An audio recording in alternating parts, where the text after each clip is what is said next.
Hampir setahun amblas, jalan aspal di sisi Sungai Wailela Ambon tak kunjung diperbaiki. Hampir setahun sudah jalan aspal yang berada di sisi Sungai Wailela tidak mendapat perbaikan. Diketahui jalan tersebut amblas karena derasnya aliran Sungai Wailela pada 5 Juli 2022 lalu.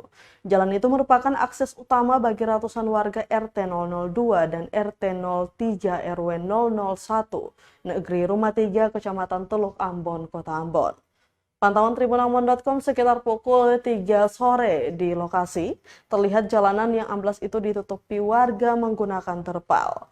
Tepat di sisi jalan yang amblas, nampak jurang dengan kedalaman sekitar 10 meter langsung menghadap aliran Sungai Wailela.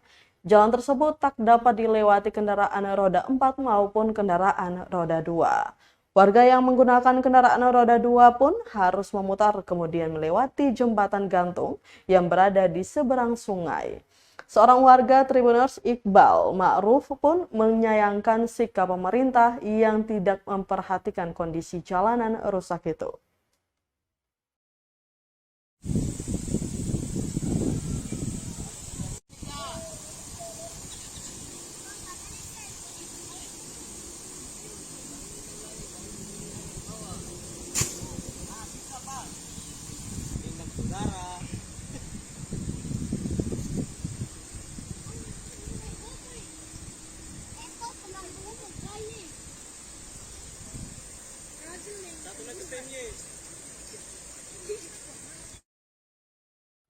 Terima kasih sudah nonton.